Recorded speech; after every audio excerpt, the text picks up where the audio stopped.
सिर में हल्का हल्का दर्द होने के कारण मैं चाय बनाने किचन में गई, मगर चाय पत्ती तो कल ही खत्म हो गई थी और आलोक तो सिर्फ कॉफ़ी ही पीते थे।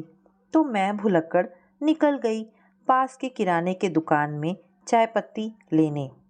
चाय पत्ती लेकर वापस लौटने ही वाली थी कि अचानक पीछे से कंधे पर स्पर्श और आंखों पर हाथ रखने के साथ साथ निक्की के उच्चारण ने उलझन में डाल दिया। यह तो मेरा मायके का घर का नाम है। कोई अपने शहर का निकट संबंधी ही होना चाहिए जो मेरे घर के नाम से वाकिफ हो। आंखों पर रखे हाथ को टटोल कर पहचानने में असमर्थ रही। आखिर उसे हटाते हुए बोली, तुम कौन? देखा, पहचान नहीं पाई ना? स्वाति, तू तू यहाँ कैसे? अपनी आंखों पर विश्वास नहीं हो रहा था।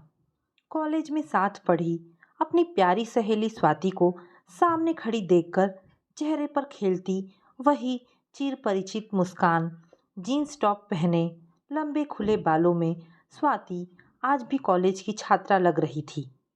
क्यों, बड़ी हैरानी हो रही है ना मुझे यहाँ देखकर? थोड़ा सब्र कर, अभी सब कुछ बता दूंगी। स्वाति आदतन खिलखिलाई। किसके साथ आई? मैंने उत्सुकतावश पूछा। हस्बैंड के साथ। और किसके साथ आऊंगी? शरारत भरे अंदाज में स्वाति बोली। तूने शादी कब कर ली? मुझे तो पता ही नहीं लगा।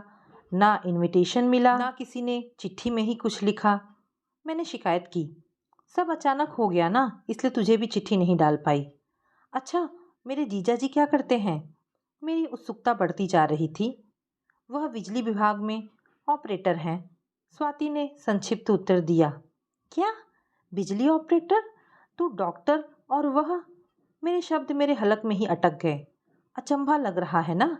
स्वाति के मुख पर मधुर मुस्कान थिरक रही थी। लेकिन यह सब कैसे हो गया? तुझे अपने कैरियर की फिक्र नहीं रही?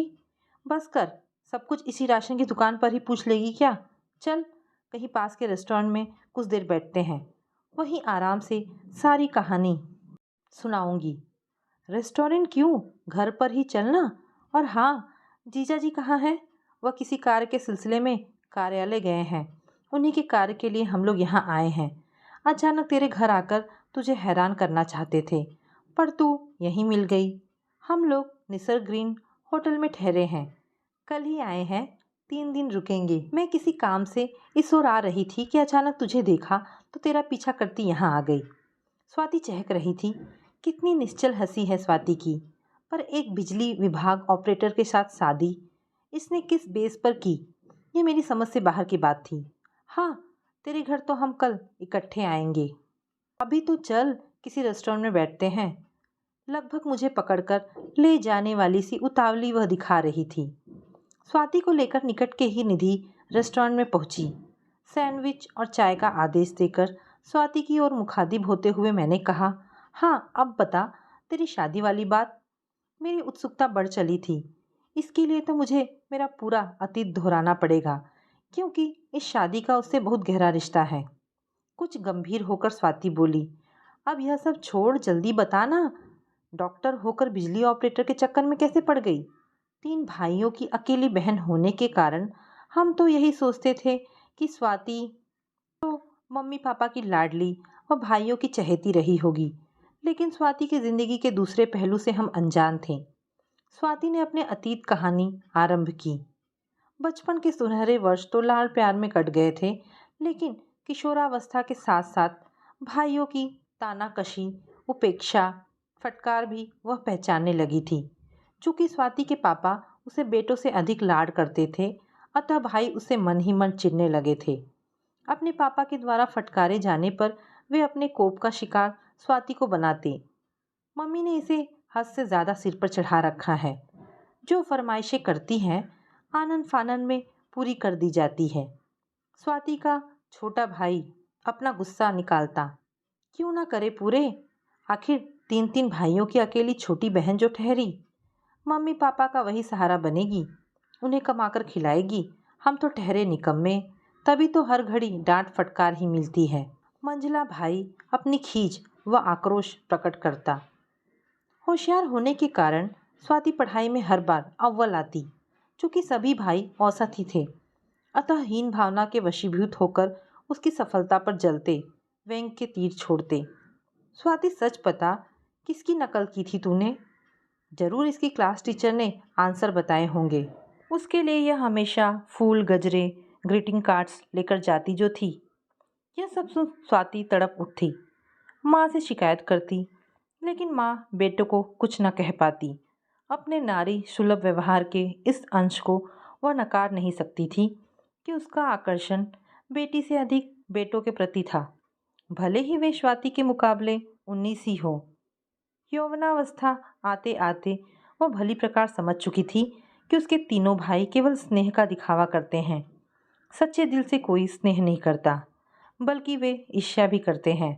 हाँ, अवसर पड़ने पर गिरगिट की तरह रंग बदलना भी तीनों खूब जानते हैं।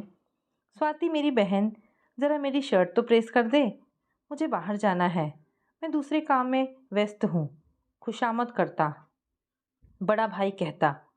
स्वाति, तेरी हैंडराइटिंग तो बड़ी सुंदर है, कृपया मेरे थोड़े से नोट्स लिख देना, सिर्फ उस बुक में से देखकर इस बुक में लिखने हैं।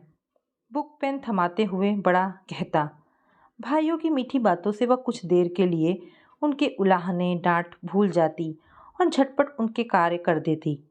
अगर कभी ना नुकुर करती तो माँ कहती, स्वाति, ये छोटे मोटे झगड़े तो सभी भाई बहनों में होते हैं, तो तू उनकी अकेली बहन है, इसलिए तुझे चिढ़ाने में उन्हें मज़ा आता है। भाइयों में से किसी को भी तकनीकी शिक्षा में दाखिला नहीं मिला था। बड़ा बीकॉम करके कॉल सेंटर पर जाने लगा और छोटा बीकॉम में प्रवेश लेकर समय काटने के साथ साथ पढ़ाई की खानापूर्ति करने लगा। इस बीच स्वाति ने हायर सेकेंडरी प्रथम श्रेणी में विशेष योग्यता सहित उत्तीर्ण कर ली। कॉलेज में उसने विज्ञान विषय ही लिया क्योंकि उसकी रुचि डॉक्टर बनने की थी। माँ, स्वाति को डॉक्टर बनाकर हमें क्या फ़ायदा होगा, यह तो अपने घर चली जाएगी, बेकार इसकी पढ़ाई पर इतना खर्च क्यों करे? बड़े भाई ने अपनी राय दी। तड़प उठी थी स्वाति, जैसे किसी बिच्छू ने डंक मार दिया हो। असफलता की खींच अपनी छोटी बहन स्वाति पर उतार रहा था। आखिर उसे क्या अधिकार है उसकी जिंदगी के फैसलों में हस्तक्षेप करने का? अभी तो मम्मी पापा सही सलामत है, तो ये इतना रोब जमा रहे हैं, उनके ना होने पर तो सोच कर ही वह सिहर उठती। पिताजी ने अक्सर स्वाति का ही पक्ष लिया था। इस बार भी वही हुआ। अगले साल उसे मेडिकल कॉलेज में दाखिला मिल गया। डॉक्टरी की पढ़ाई कोई मजाक नहीं, दिन रात किताबों में सिर खपाना पड़ता है। एक आशंका भी मन में आ बैठी थी कि अगर कहीं पहले साल में अच्छे अंक नहीं आ सके तो भाइयों को उसे चिढ़ाने, अपनी कुढ़न निकालने और अपनी कुंठित मनोवृत्ति दर्शाने का एक और अवसर मिल जाएगा। वे तो इसी फिराक में रहते थे कि कब उसे थोड़ी सी चूक हो और उन्हें उसे डांटने, फटकारने, रोब जमाने का मौका मिले। अतः अधिकांश वक्त स्वाति अपनी पढ़ाई में ही गुजार देती। अपनी सहेलियों के संग स्वाति भुट्टो का आनंद लेती। स्वाति उस दिन कॉलेज के बाहर गपशप में मशगूल थी। पीरियड खाली था, अतः हंसी मजाक के साथ साथ चहलकदमी जारी थी। बड़ा भाई उसी तरफ से कहीं जा रहा था। पूरा नज़ारा उसने देखा। स्वाति के घर लौटते ही उस पर बरस पड़ा। तुम कॉलेज पढ़ने जाती हो या मटर गश्ती करने? स्वाति कुछ समझी नहीं। गुस्से से उसकी ओर देखते हुए बोली, क्यों, क्या हुआ? कैसी मटर गश्ती की मैंने? तब तक माँ भी वहाँ आ चुकी थी। माँ, तुम्हारी लाडली तो सखियों के साथ कॉलेज में भी पिकनिक मनाती है। मैंने आज स्वयं देखा है इन सबको रोड पर मटर गश्ती करते हुए। माँ, इनसे कहो चुप हो जाए, वरना। क्रोध से चीख पड़ी स्वाति। हर समय मुझ पर झूठी तोहमत लगाते रहते हैं, शर्म नहीं आती इनको? पता नहीं क्यों मुझसे इतना जलन रखते हैं। कहते कहते स्वाति रो पड़ी। चुप करो, क्या तमाशा बना रखा है? पता नहीं कब तुम लोगों को समझ आएगी। इतने बड़े हो गए हो पर लड़ते बच्चों की तरह हो। और तू भी तो स्वाति, हर छोटी छोटी बातों पर रोने लगती है। माँ शांत करा रही थी, तभी पापा ने घर में प्रवेश किया। भाई झट से अंदर खिसक गया। स्वाति की रोनी सूरत और पत्नी की क्रोधित मुख मुद्रा देख उन्हें आभास हो गया कि भाई बहन में खींचातानी हुई है। अक्सर ऐसे मौक़ों पर स्वाति रो देती थी, फिर 2-4 दिन उस भाई से कटी कटी रहती। बोलचाल बंद रहती। फिर धीरे धीरे सब सामान्य दिखने लगता। लेकिन अंदर ही अंदर उसे अपने तीनों भाइयों से स्नेह होने के बावजूद चिढ़ भी थी। उन्होंने उसे स्नेह के स्थान पर सदा व्यंग, रोब, डांट टपट और जली कटी बातें ही सुनाई थी। शायद पापा उसका पक्ष लेकर बेटों को नालायक की पदवी भी दे चुके थे। इसकी प्रतिक्रिया स्वरूप वे स्वाति को ही आड़े हाथों लेते थे। क्या हुआ हमारी बेटी को? जरूर किसी नालायक से झगड़ा हुआ है। पिताजी ने लाड दिखाना चाहा। कुछ नहीं, आप बीच में मत बोलिए। मैं जो हूँ देखने के लिए। बच्चों के झगड़े में आप क्यों दिलचस्पी लेते हैं? माँ बात को बीच में ही खत्म करते हुए बोली। असहाय सी स्वाति माँ का मुंह देखती रह गई। माँ भी तो आखिर बेटों का ही पक्ष लेगी ना। जब कभी भी पिताजी ने उसका पक्ष लिया, बेटों को डांटा फटकारा, तो माँ को अच्छा नहीं लगा। उस समय तो वह कुछ नहीं कहती, लेकिन मन के भाव तो चेहरे पर आ ही जाते हैं। बाद में मौका मिलने पर टोकती, क्यों अपने बड़े भाइयों से उलझती रहती है तू? माँ पूछती। माँ, मैं तो सदा उनका आदर करती हूँ, उनके भले की कामना करती हूँ, लेकिन वे ही हमेशा मेरे पीछे पड़े रहते हैं। अगर मैं पढ़ाई में अच्छी हूँ तो उन्हें जलन क्यों होती है? माँ कहती, चुप कर, ज़्यादा मत बोला कर बड़ों के सामने। दोनों बड़े भाइयों का स्नातक होने के बाद विवाह कर दिया गया। दोनों भाभियों ने भी घर के हालात देखे, समझे और अपना अधिकार जमा लिया। स्वाति तो भाइयों की ओर से पहले ही उपेक्षित थी। भाभियों के आने के बाद उनकी ओर से भी वार होने लगे। इस बीच हार्ट अटैक के जबरदस्त आघात से पापा चल बसे। घर का पूरा नियंत्रण बहुओं के हाथ में आ गया। माँ तो पहले से ही बेटों की हमेशा से हमदर्द थी, अब तो उनकी गुलामी तक करने को तैयार थी। पूरी तरह से बेबहू बेटों के अधीन हो गई। स्वाति का मेडिकल का अंतिम वर्ष था। घर के उबाऊ व तनावग्रस्त माहौल से जितनी देर वह दूर रहती उसे राहत का एहसास होता। अतः अधिक से अधिक वक्त वह लाइब्रेरी में, सहेली के घर या कैंटीन में गुजार देती। सच्चे प्रेम, विश्वास, उचित मार्गदर्शन पर ही तो जिंदगी की नींव टिकी है। चाहे वह माता पिता, भाई बहन, पति पत्नी किसी से भी प्राप्त हो। लेकिन स्वाति को बीते जीवन में किसी से भी कुछ भी प्राप्त नहीं हो रहा था। प्रेम स्नेह के लिए वह तरस उठती थी। पापा से जो स्नेह प्यार मिल रहा था वह भी अब छिन चुका था। मेडिकल कॉलेज की कैंटीन शहर भर में समोसा चाट के लिए फेमस थी। अचानक ज़रूरत पड़ने पर या मेहमानों के लिए विशेष तौर पर लोग वहाँ से समोसा चाट खरीदने आते थे। बाहर के लोगों के लिए भी कैंटीन में आना मना नहीं था। स्वयं सेवा की व्यवस्था थी। लोगों को स्वयं अपना नाश्ता, चाय, कॉफ़ी वगैरह अंदर के काउंटर से उठाकर लाना होता था। कॉलेज के साथ ही सरकारी अस्पताल होता था। रोगियों के संबंधी भी अक्सर कॉलेज की कैंटीन से चाय नाश्ता खरीद कर ले जाते थे। कैंटीन में अकेली बैठी स्वाति चाय पी रही थी। सामने की सीट खाली थी। अचानक एक नौजवान चाय का कप लेकर वहां आया। मैं यहाँ बैठ सकता हूँ क्या? उसकी बातों व व्यवहार से शालीनता टपक रही थी।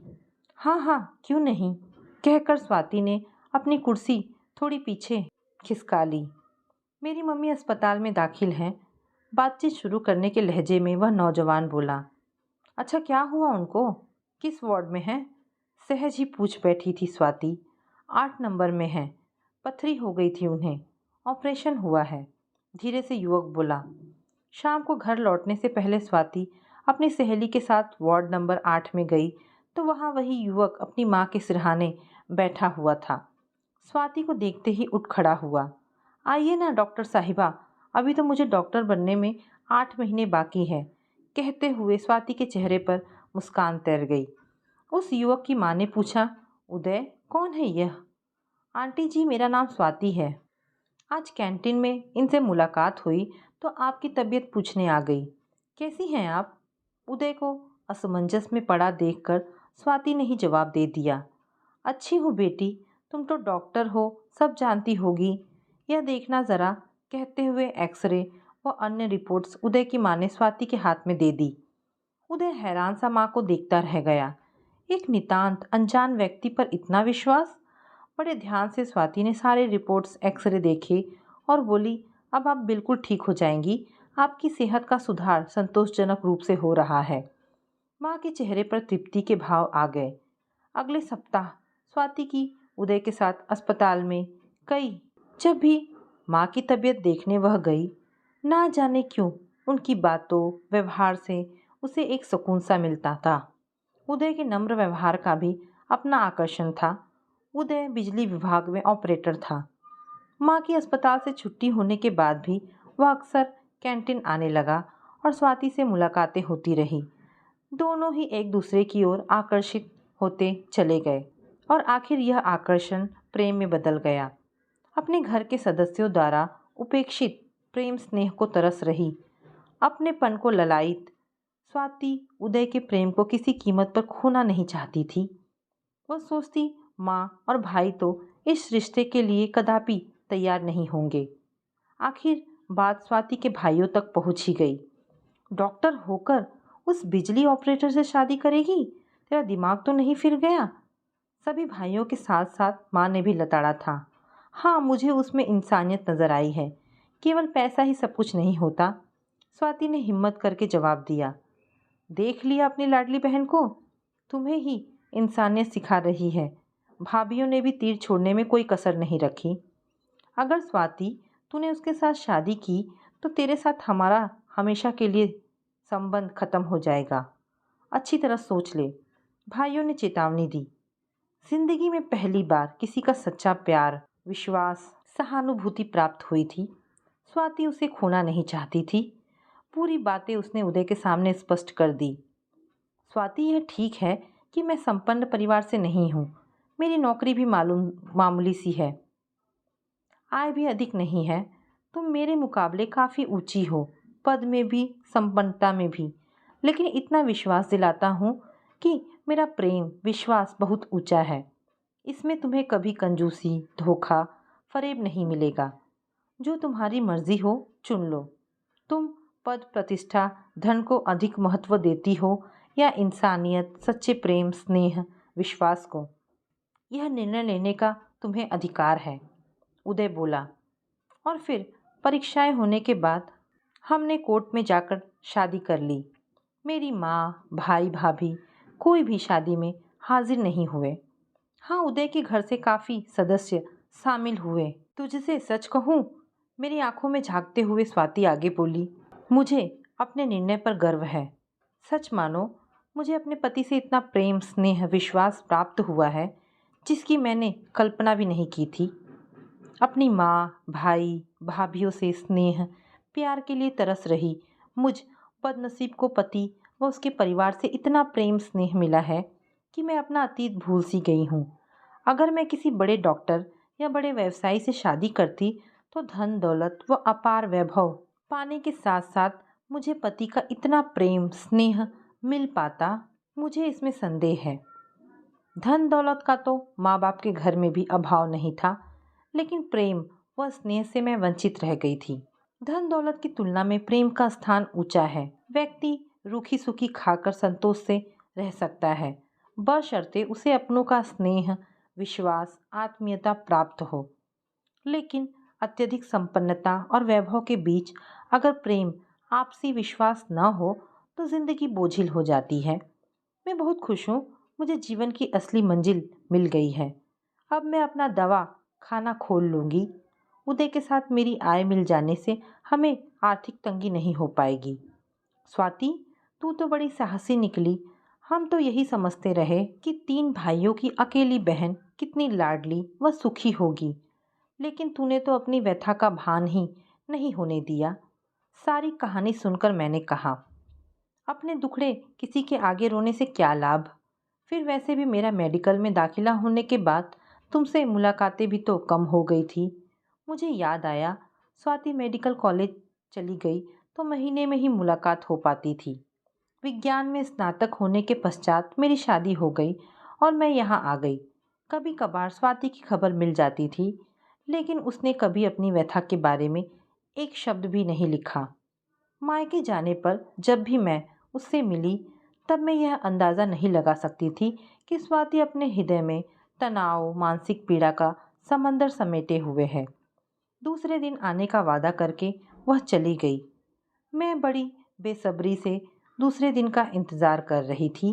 ताकि उस व्यक्ति से मिलने का अवसर मिले जिसने अपने साधारण से पद के बावजूद अपनी शख्सियत, अपने व्यवहार के गुणों के चुंबकीय आकर्षण से मेरी सहेली को जीवन भर के लिए अपनी ज़िंदगी की गांठ से बांध लिया था। तो दोस्तों, ये कहानी यहाँ पर समाप्त होती है। आशा करती हूँ आपको ये कहानी ज़रूर पसंद आई होगी। अगर कहानी पसंद आई है तो प्लीज़ इसे लाइक एंड शेयर करें। धन्यवाद दोस्तों।